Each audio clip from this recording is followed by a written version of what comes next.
வணக்கம். நாமக்கல் கொங்கு மெட்ரிக் கீரம்பூர் வழங்கும் தென்னங்கீற்று தமிழ் திறன் வளர் பயிற்சிக்கு வரவேற்கிறேன். உங்கள் பெயர் என்ன? லத்திகா. கௌஷிகா. இன்று என்ன தெரிந்து கொள்ள விரும்புகிறீர்கள்? பரம்பரை என்றால் என்ன? நாம் முதல் தலைமுறை, தந்தை தாய் இரண்டாம் தலைமுறை, பாட்டன் பாட்டி மூன்றாம் தலைமுறை, பூட்டன் பூட்டி நான்காம் தலைமுறை, ஓட்டன் ஓட்டி ஐந்தாம் தலைமுறை, சேயோன் சேயோன் ஆறாம் தலைமுறை, பரம்பரை ஏழாம் தலைமுறை. இந்த ஏழாம் தலைமுறை தான் பரன் கூட்டல் பறை.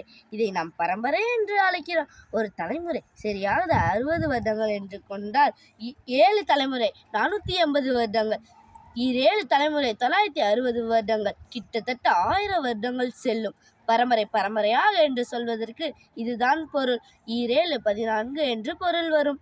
சரி, உங்களுக்கு யாருடைய கவிதைகள் பிடிக்கும்? கண்ணதாசன். நன்று, ஒரு கவிதை சொல்லுங்கள் பார்க்கலாம். சாந்தமுடையவர் பேறு பெற்றோர் என தத்துவம் சொன்னார். இந்த தரணி முழுவதும் அவர்களுக்கே உரியது. தலைவர்கள் அவர் என்றார்.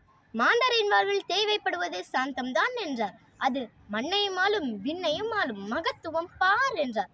ஓதும் பொருளாதாரம் தனியிலும் உன்னத அறம் வேண்டும். புவி உயர்வும் தாழ்வும் இல்லாதானே வாழ்வினை பெற வேண்டும்.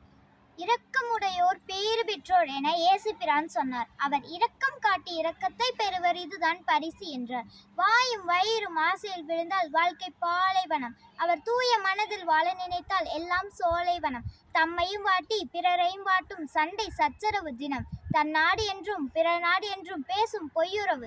இமைக்கும் போதில் 1000 போட்டி, எத்தனை வீண்கனவு தினம். இவை இல்லாத அமைதிகள் செய்தால் இதயம் மலையளவு. கவிஞர் கண்ணதாசன். சிறப்பு, வெகு சிறப்பு. மீண்டும் சந்திப்போம். நன்றி.